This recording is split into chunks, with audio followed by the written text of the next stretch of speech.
Bonjour à tous et bienvenue pour cette nouvelle vidéo Mustad. Avant de commencer, je tenais encore une fois à remercier Stéphanie Repnikov pour prendre de son temps pour nous filmer. Voilà, aujourd'hui nous allons parler des fers à oignons. Vaste sujet, il y a plusieurs possibilités de les utiliser et surtout de nombreuses possibilités de réalisation, en tout cas à partir de fers mécaniques. Alors ce qui va être important, c'est de savoir avant tout pourquoi on est amené à faire des fers à oignons et bien comprendre qu'il y a différents types de fers à oignons. Entre autres, il y a ce qu'on appelle l'oignon de support. Et là, à ce moment-là, on a une surface d'appui maximum du côté pied et on a moins de surface d'appui côté sol. Alors ce type d'oignon va permettre de supporter un talon enroulé. Par exemple, quand vous avez besoin de beaucoup garnir, vous voulez chercher un appui pour votre talon, à ce moment-là, ça va être idéal. Et puis, ça peut servir aussi pour protéger. L'autre type d'oignon est l'oignon de soutien. Et donc, cet oignon de soutien va permettre de soutenir, comme son nom l'indique, l'arrière du pied. Évidemment, là, on parle sur terrain meuble. C'est la réaction du sol qui va faire que mon pied va être soutenu. Ça va nous permettre de soulager le fléchisseur profond et toute la zone naviculaire. Alors, petite parenthèse, bien entendu, il faudra l'associer avec du rolling dans ce cas-là. Ça, c'est important. Mais en tout cas, ça permet de bien soutenir l'arrière du pied. Alors, comme je l'ai montré sur mon petit dessin ici, on va le revoir après sur le pantin, le fait de soutenir l'arrière du pied, comme vous le voyez ici, on détend notre fléchisseur profond et surtout, on va détendre aussi, soulager la région podotrocléaire, la région naviculaire. Alors, je peux vous faire ce petit rappel anatomique, en tout cas biomécanique comme on l'a déjà fait, mais je pense que c'est important de bien comprendre ce qui se passe. Voilà, ici on a notre système tendineux et sur terrain meuble, si on vient soutenir les talons, eh bien regardez, mes talons montent et là je détends réellement mon fléchisseur profond et je réduis considérablement les tensions sur mon naviculaire. Voilà, qui nous permet de bien comprendre un petit peu tout ce qui se passe. L'autre avantage de cette ferrure, parce qu'évidemment là on se rapproche dans la biomécanique et dans l'action on se rapproche d'un fer à l'envers ou d'un neck-bar. On soutient les parties postérieures du pied. L'avantage du fer à oignon, c'est qu'on n'a pas un fer qui dépasse très fort derrière, donc on évite évidemment tout ce qui est risque de déferrage. Voilà. Pour ce qui est aussi du fer à oignon, on peut aussi avoir des oignons qui sont de même épaisseur partout, auquel cas on combine les deux effets, et ça va dépendre évidemment de la technique employée. Alors justement, puisque je parle technique, il existe de très nombreuses possibilités, je ne vais pas même tout pouvoir vous les montrer, mais il existe de nombreuses possibilités pour fabriquer ce fer à oignon. Alors d'abord on peut le mettre sur un seul côté, sur une seule branche, ça peut arriver, même si souvent on cherche à supporter et à travailler sur les deux branches. Donc on peut le forger, bien entendu, il suffit de partir du lopin voulu, alors souvent du 25-8 qu'on va refouler. Mais le plus simple, et moi aujourd'hui je ne suis pas là pour vous parler de forge, je vais laisser ça aux spécialistes. Je vais vous montrer un petit peu quelles sont les différentes possibilités de réalisation d'un fer à oignon à partir d'un fer libéraux ou d'un fer équilibrium. Alors quand je dis libéraux, il peut s'agir d'un libéraux équilibrium qui a l'avantage d'avoir des éponges bien couvertes et aussi du rolling. Un libéraux concave aussi, pourquoi pas. Et aussi un équilibrium ou équilibrium air. Donc les techniques, elles sont nombreuses. On peut décrocher le fer sur l'enclume. On peut faire ça au marteau à boules, tout simplement, c'est ce qui est, je pense, le plus utilisé. On peut rajouter des rainures pour augmenter cette surface d'appui. On peut aussi rainer la face qu'on n'utilise pas avec des rainures supplémentaires et reboucher ces rainures à la soudure électrique. On peut aussi utiliser la technique du rond de 6 mm soudé. Comme je l'ai fait un petit peu lors de ma démonstration sur le fer asymétrique, c'est exactement le même système. Et puis une technique un petit peu originale, c'est l'éponge repliée et soudée à la forge. Ça demande un petit peu plus de travail technique, mais ça nous permet d'avoir sur un fer mécanique une vraie éponge très épaisse. Et évidemment, si on a besoin de plus de couverture, on peut toujours venir les vider. Voilà. Et tout ça, évidemment, c'est de nombreuses méthodes, mais on peut combiner toutes ces méthodes en fonction de la taille de l'oignon souhaité. Alors, il y a quelques petits pièges à éviter que l'on verra. Alors, je vais allumer la forge, parce que sinon...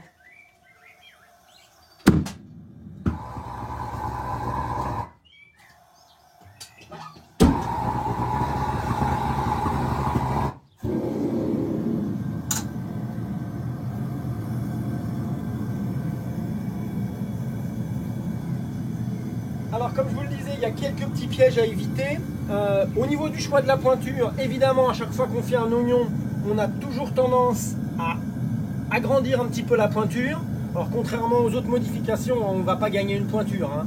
Mais on sait qu'en règle générale, notre fer va prendre un petit peu de longueur, excepté évidemment pour l'éponge repliée. Là, il faudra prendre une pointure de plus parce qu'on va baisser, une pointure, hein, puisque on va prendre sur la longueur de la branche.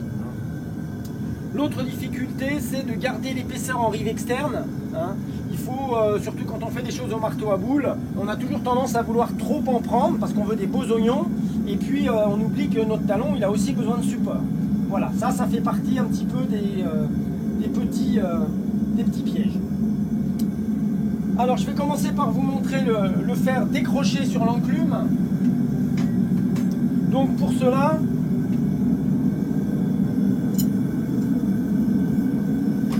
alors là j'ai pris un Libero Equilibrium qui a l'avantage, comme vous le voyez, bon, d'avoir du rolling, mais aussi d'avoir des bonnes éponges bien couvertes. Donc là on a bien de la matière pour faire des oignons. Et puis j'ai tracé la ligne. Ce que je vais faire, c'est, voilà, ma ligne de l'enclume, hein, je l'ai tracée ici sur mon fer, voilà, et avec un fer très légèrement incliné au départ en tout cas, eh bien je vais venir taper sur la ligne de mon enclume, et c'est l'enclume qui va rentrer dans le fer pour avoir un décroché. Et ensuite, eh bien j'ai plus qu'à écraser toute cette partie là pour avoir mon oignon. Voilà un petit peu ce qui se passe. Alors j'espère que ça va être assez chaud.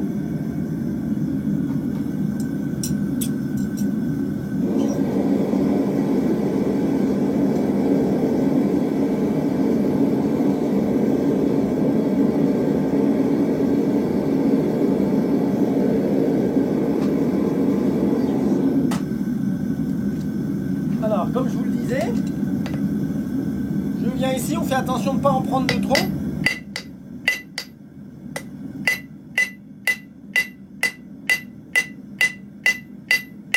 Et de ne pas bouger la main.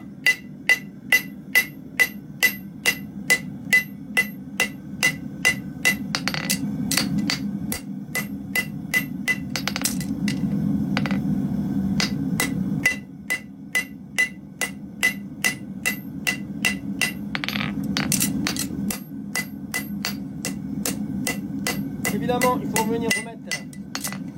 Mais ce qui nous donne un oignon, conséquent. Voilà. Alors avec aussi, en faisant attention, comme je vous le disais, de ne pas prendre, hein, mais le bout de toute façon, on sait qu'en général on fait avec un tout petit peu de longueur. Donc notre bout du talon, il va venir porter pas en fin d'éponge, bien évidemment. Alors pour l'épreuve suivante, enfin la méthode suivante, là c'est la méthode qui consiste à replier l'éponge sur elle-même. Donc je vais commencer par faire une amorce. Alors l'éponge est déjà faite, hein, sur un fer mécanique, donc j'ai pas grand chose à faire. Je vais juste venir remarquer un petit peu, rebiseauter un petit peu mon éponge au marteau, et puis très rapidement je vais venir mettre un coup de raineur, parce que je vais replier l'éponge sur elle-même, et le fait de mettre un petit coup de raineur, ça me facilite énormément la tâche. Alors attention à pas rainer, des fois on est un peu optimiste, hein, et si on coupe de trop, évidemment ça va casser, hein. Donc on coupe à peu près à la moitié de l'épaisseur, pas plus, hein, et on replie pour aller chercher de la matière.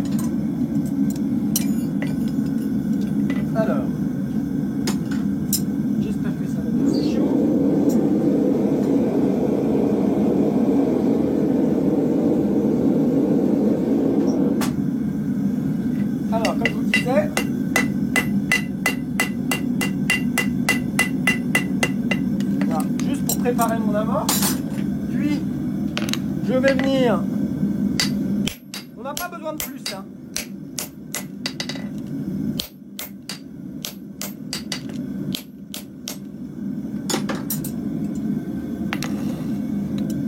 Voilà, et là, je vais venir basculer.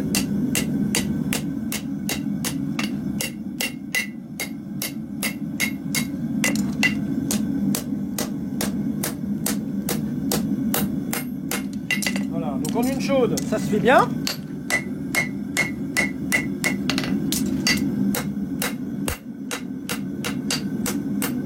On va remettre au feu pour pouvoir mettre... Je vous laisse regarder. On va remettre au feu pour pouvoir mettre du borate. Alors l'avantage de cette technique, hein, si vous avez peur de ne pas souder, etc., c'est pas grave. Parce qu'il n'y a aucune... on n'a pas besoin de force.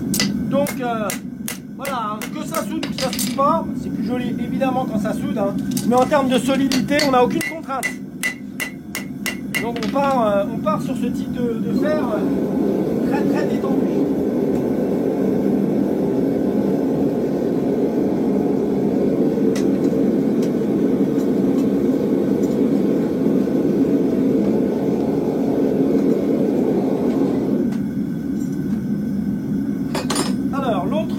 L'autre méthode suivante, ça va être, là du coup on va faire un oignon de support et je vais venir continuer, hein, on est sur un libéraux équilibré, on est sur un équilibrium air, pardon, et donc je vais venir continuer ici ma chasse avec le marteau à boule pour aller augmenter la surface d'appui côté pied. Donc là c'est ce qu'on fait tous, hein, la difficulté hein, c'est de ne pas aller trop loin hein, pour garder quand même une bonne surface d'appui pour le cheval, une bonne surface d'appui au sol. Ça c'est...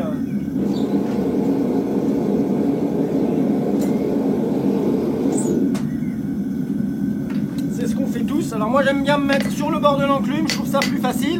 On cherche évidemment le côté boule.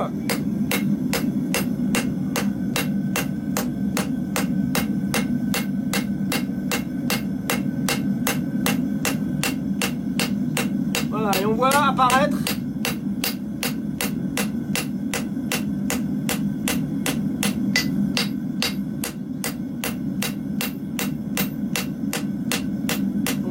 notre éponge. J'essaie de pas... Enfin, notre éponge plus couverte, hein, simplement un oignon.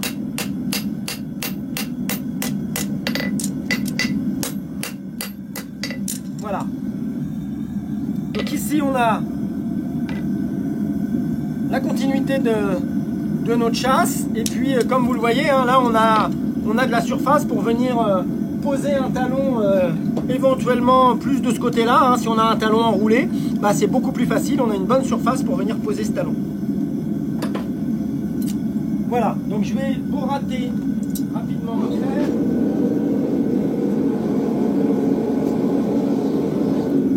Donc petit coup de brosse.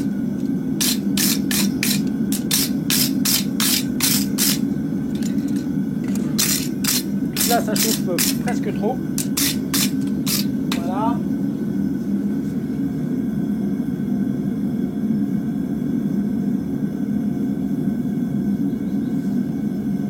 Hop. Et donc l'étape suivante sera, hein, comme vous le voyez évidemment là j'ai beaucoup d'épaisseur, et bien de rebasculer toute cette épaisseur vers la rive interne de mon fer. Je vais avoir une espèce de pâté hein, que je vais ensuite reforger pour lui donner la forme d'un oignon. Voilà. Bon, c'est un peu plus fastidieux comme autre technique, mais voilà, ça a l'avantage de faire des jolis oignons.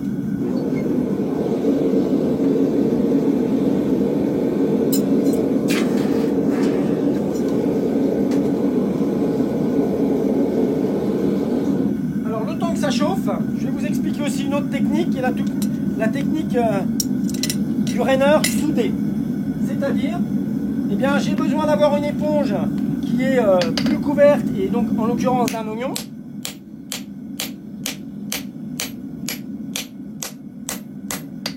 Donc je vais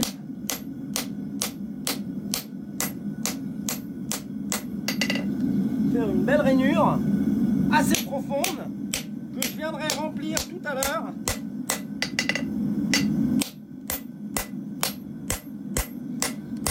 soudure électrique. Donc comme d'habitude, hein, on travaille avec la boule.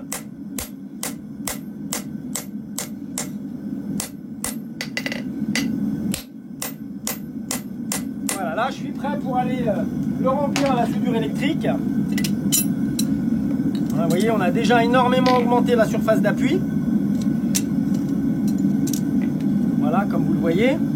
On voit bien la différence entre les deux éponges. Et après, évidemment, on va pouvoir revenir travailler l'oignon. Et éventuellement, pourquoi pas, remettre un coup de raineur sur cette face-là. Et donc, encore augmenter le volume, la taille de l'oignon. C'est l'avantage, c'est que du coup, on combine plusieurs méthodes. Donc, je le laisse ici sur ma table à souder.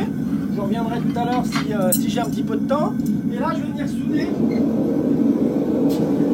Je vais venir souder mon oignon.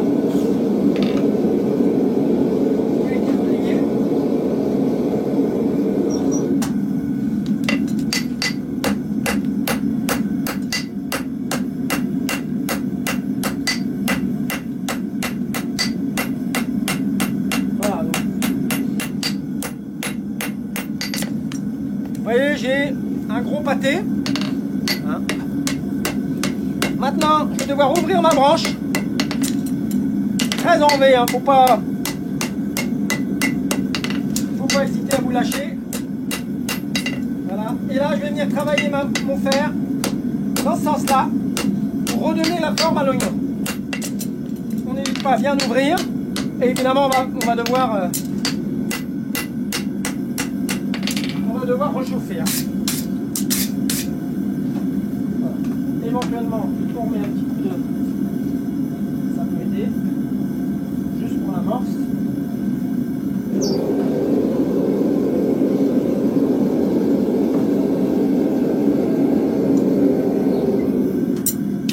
Donc pour ceux qui n'étaient pas là concernant la soudure électrique, en maréchalerie, je pense que maintenant c'est un outil qui peut nous suivre tout le temps avec un poste médiateur très léger. Moi j'ai toujours une petite plaque de dos qui vient se glisser sur mon enclume et qui se trouve bloquée. Donc ça c'est très facile. Et puis on peut venir souder. Donc je vais faire ça très le temps que mon fer chauffe en tout cas. On peut venir souder et remplir ces rainures.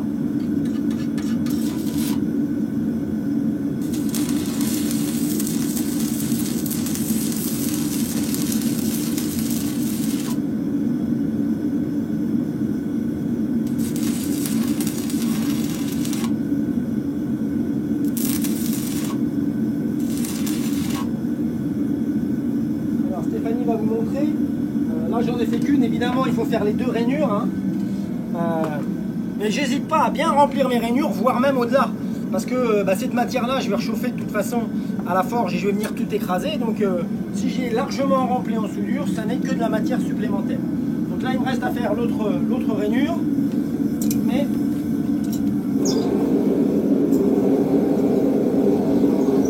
là, maintenant, alors un petit peu sur mon amorce.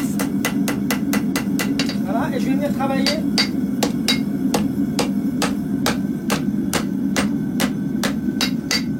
Allez, on voit déjà. Là, c'est un peu le même principe que de forger une éponge. Hein. Évidemment, il faut envoyer un peu plus. Mais mon éponge, elle apparaît là. C'est pas très compliqué.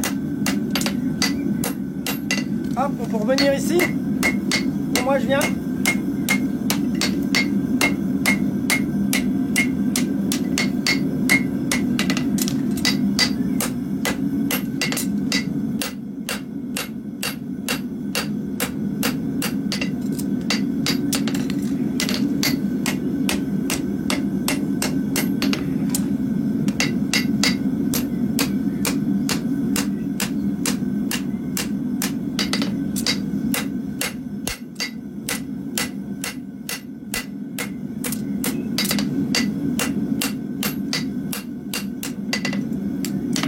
Voilà, donc là c'est soudé. Comme je vous dis, hein, faut pas se prendre le chaud avec la soudure sur ce style de fer. Donc on va réchauffer, mais là ça y est, hein, j'ai plus qu'à remettre en tournure. On va regarder, je vais vous montrer un peu ce que ça donne. Voilà, alors il faudra bien sûr faire quelques petites finitions à la râpe, ou à la meuleuse en tout cas. Mais voilà, là on a énormément d'épaisseur aussi, hein. Donc évidemment, si je veux venir ensuite remarquer, réaccentuer mon oignon avec la boule du marteau, je vais avoir énormément de matière. Donc, je vais remettre une petite chaude pour le remettre en tournure. Et puis c'est terminé. Alors, évidemment, on a replié l'éponge. Il faut penser à la dernière étampure, à ne pas l'utiliser, hein, parce qu'on descend très très bas dans ce cas-là. Donc on n'utilise pas la dernière. Comme en général, on broche à 6 clous, ça pose pas de souci.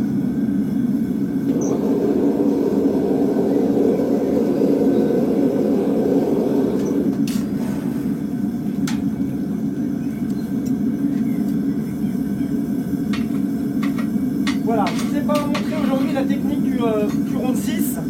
La technique du rond de 6, hein, elle consiste tout simplement à venir amener un petit bout de rond, hein, juste après la pointe de mon éponge. Hein, et là, je vais souder ce rond, je vais le mettre en forme et puis venir forger mon oignon, éventuellement les vider d'un côté ou de l'autre, mais c'est encore une autre technique possible.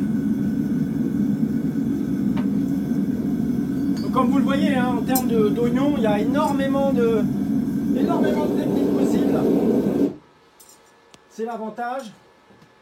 Et donc chacun choisit la technique qu'il maîtrise le mieux. Et puis aussi en fonction du volume, hein. Donc là évidemment je prends plutôt une tournure pied plat.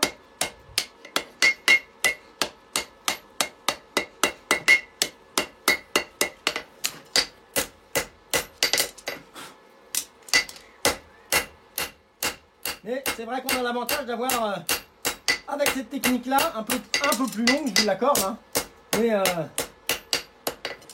on a l'avantage d'avoir des vrais oignons. Alors comme vous le voyez, hein, par rapport à l'autre branche, bien évidemment, là on a perdu un petit peu, on a perdu un peu de longueur de branche, mais on en a gagné énormément en couverture. Voilà. Bien voilà, je vous ai montré une grande majorité de techniques. Il y en a sûrement plein d'autres pour faire des oignons. Mais voilà, déjà avec ce panel de techniques, je pense que vous allez pouvoir choisir celle qui vous convient le mieux, à vous et aussi à vos chevaux. Si vous avez des questions et des commentaires, n'hésitez pas. N'hésitez pas aussi à proposer des sujets. Et puis voilà, c'est tout. Je vous remercie et je vous dis à la prochaine. Au revoir.